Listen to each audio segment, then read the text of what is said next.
live streaming. Hey everybody, we're doing Play-Doh today. So what's cool about Play-Doh is you have a variety of tools that come with a lot of the kits. It's cheap, it's easy to get out, it's easy to clean up. And for the most part, if you give your kiddos Play-Doh, you don't really have to give them like super long instruction on this. You can just let them do whatever with, you know, at least a minimal amount of supervision. With art, what's cool about working with Play-Doh is you don't have to provide instruction. You can just give them Play-Doh and let them play. The idea is to be working with your hands, create 3D forms, and just kind of, you know, be creative and test out the tools that you have and try out different tools that you might not think are Play-Doh tools and just kind of have fun with it. I also encourage you to do Play-Doh with your kiddos. It's a fun building activity that you can do together. And today, if you want to provide some instruction for your kids to do and try out with some Play-Doh, I'm going to show you some tips and tricks that you can use with Play-Doh that would get you ready to work with clay. So we'll do kind of the three main building techniques that you would do with hand building that you can do with Play-Doh that could get you ready for working with more advanced clay that you would fire in a kiln. And I'll explain some games that you can do with Play-Doh, especially if you are trying to get your older kiddos to work with Play-Doh and do Play-Doh with you. So we'll go ahead and get started. Marcella's just kind of messing around with Play-Doh with some of her Play-Doh tools that she already has. She got some Play-Doh from her grandma for Easter, so she's kind of messing with that right now. She has this really cool kind of My Little Pony sort of shape creator, which is kind of cool. And you can make hair. You want to show them how the hair works? Yeah.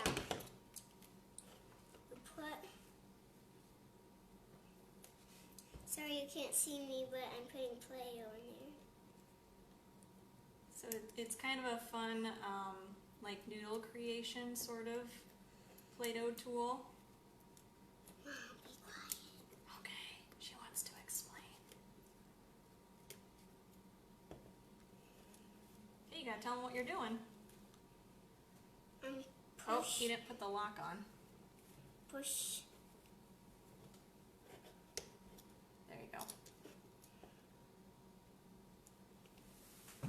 You can push how hard you want to. Alright. And that's how you make a noodle. So I am going to show you how to do the three main building techniques that I typically show my clay students throughout the year that you can do with Play-Doh to kind of get you ready for building with clay. And all these building techniques you can use with Play-Doh to build certain things, and I'll kind of show you how you can apply it. So we typically talk about building with coils. So coils in the Play-Doh world is when you roll out a snake. So you use your hand to kind of roll out a long noodle sort of shape, and it could be as thick or as thin as you want depending on what you're building. What's cool about what Marcella's using is it makes little coils using kind of that hair tool that the My Little Pony toy used. But if you don't have one of those, you can just kind of roll one out using your hands. So to do that, you just kind of take your Play-Doh in your hand, roll it in your hand like this on your palm, and then you go ahead and start rolling it out on the table. And then you can use this to build with. Or just go ahead and make a snake, right? Okay. So that's one building technique that we usually work on. When I do coils with my clay students, we usually build pots out of them. So you usually coil it around each other and build on it from there. Which kind of could lead to a fun game. If you have a lot of Play-Doh, you could challenge your kids to build the tallest coil tower that they can. So you keep building coils on top of each other. And you kind of need a good amount of Play-Doh to do this. And there are handmade, homemade Play-Doh recipes out there. There's tons out there that you can look up, and you need pretty minimal amount of recipe ingredients for that. But it gives you a lot of Play-Doh to work with. So that's a good way to stockpile in Play-Doh without having to buy any. So you can look online for Play-Doh recipes. Look it. What'd you make? It's a candy. Nice. So you could build little Coil Play-Doh towers, and that could be a fun challenge if you have enough Play-Doh. Or you can build a big building. Yeah, you could. You can like take a Play-Doh thing that's a building, and you put it together with all of your Play-Doh, and then you need lots of Play-Doh for that. And then you squish it together, and then when you're done, it will pop out like a city. Interesting. So there's my little Coil Play-Doh tower. So you could do something like that. Nope, you have your own Play-Doh. You use yours. Okay, so the next thing I want to show you is what we typically work on in clay is the pinch pot. So you have to roll your clay, or Play-Doh in this case, into a ball. Mom, I want to show you something. Okay, just a second. I'm showing them how to do a pinch pot. You want to watch how to do this in case you want to make one? So you roll it into a ball, stick your thumb in the center of your ball, and then you pinch around. So you're using your hands in a pinching motion with your thumb on the inside, and you pinch around the edge to make a little Play-Doh pinch pot. And if you ever work with clay, real clay that you fire in the kiln and use for actual pottery at home, this is what we kind of start with when we start building with clay. We start doing little pinch pots because it's, in my mind, kind of the basic form of hand building, and it kind of gets you ready for other types of clay building, so that's why we usually start with it. Plus it also could prepare you for throwing on the pottery wheel because you're basically doing the same sort of movements on a pottery wheel. Now what's the downside with working with Play-Doh is it will kind of crack and spread and do weird things, but you just have to kind of push it back together and reshape it a little bit. But you can make little cups that way. That's kind of fun. Or you can turn it into like a flower shape if you remold it a little bit more. Look, I made a small one. Nice. You can make bigger ones too. So you can do a lot of things with the pinch pot and kind of experiment with that shape. Start making little like flower forms. Look, it has hair. And then the other main building method that we talk about when we work with clay, and this is the building method I usually talk about last when we do clay lessons, and that's working with a slab.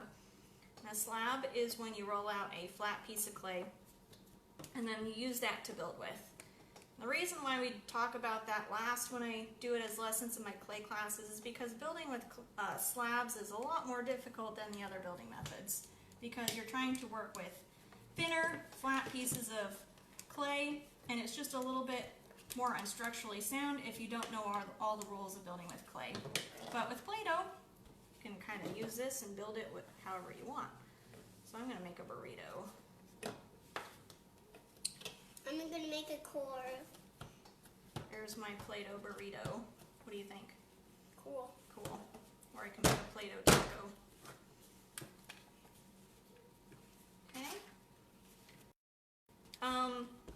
Some other games that you can do with Play-Doh, especially for your older kiddos, is pulling up images of specific items and challenging them to build them out of Play-Doh. This is a game that I've used with my junior high school kids before when we've had days where we are having game days or we're in between lessons. And so I'll give them something like, I'll throw up a picture of like, say, a bicycle. And then they have to build a bicycle out of Play-Doh, which is actually a lot more difficult than it sounds. So then you gotta like use your coil method, maybe build some wheels, or you would flatten a piece of clay out and start cutting out a circle, however they want to build. And the idea is, with the game, you give them like a minute to build it, or less, depending on what they're building. And they have to build that item in that time. And then I usually have them do it on like a paper plate or a piece of paper or something. You have to build that item. And when they are done, I say time's up, they all have to stop building, and then in a classroom setting they would go around and vote on whoever made the best version of whatever item that they were working on. So you could do this digitally by maybe everybody in your family build that thing, post pictures online, and have people online vote for that sort of version that we're doing now. So that'd be kind of a fun game that you could do with your family if you're just sitting at home, kind of working with the Play-Doh. Because when your family, if everyone in your family is just voting, of course you're going to just vote for your own. So you can kind of turn it more to your friends and online to help you vote. So I've done like bicycles, pizza, shoes, little houses, animals. You can kind of come up with your own challenges for that type of project. Recently, what I did with my junior high kids, when we had a little bit of downtime, we needed a kind of a filler in for our class time, is that we did like a STEAM challenge where we were working with Play-Doh and toothpicks. And so I challenged them to build the tallest tower that they could using only those items. And I gave them the entire class period to see if they could keep it up as high as they could and working in that time period with those materials. So what you kind of had to do was get a bunch of little Play-Doh balls ready. And then, unfortunately, I don't have any toothpicks right now. But what you could do is stick your toothpick in each ball and start building up your tower. Seth's running to get me toothpicks right now. Benefits of having my husband here to help out. We'll just do a couple. And if you give them just one container of Play-Doh and then however many toothpicks, thank you, magically appeared toothpicks on my table here. So you could do something like this where you start building up your tower with your toothpicks and your Play-Doh. I'm not going to do it too high because I don't want to give out any secrets on the best way to do this. But it's not easy. It is so not an easy thing to try and figure out. That looks like lollipops. It does look like a lollipops. But this is a good challenge, especially for older students who need kind of more of a building challenge. So you can kind of keep building up from there using your toothpicks and Play-Doh. It gets trickier as you get to the top because it gets pretty heavy with the Play-Doh, so you have to think about how you're going to structurally make it as tall as you can. So it's kind of a fun challenge to do. Let's see if I can go pretty tall with it. What do you think, Marcella? Cool. Do you want to try it? Yeah. Okay. I'm going to give you the toothpicks to work with, so you can do it with your Play-Doh. I was going to make a cone. I've never done it with students close to Marcella's age, so that might be kind of fun to try and see how well they do with this challenge. I've mostly done it with middle school and junior high kids. So we'll see how Marcella does with this. Here you go, kiddo. So that's mainly what I have for you today. It's kind of a shorter video, and I just challenge you to go out and either make Play-Doh, buy Play-Doh, and play with some Play-Doh today. Alright, see you guys later.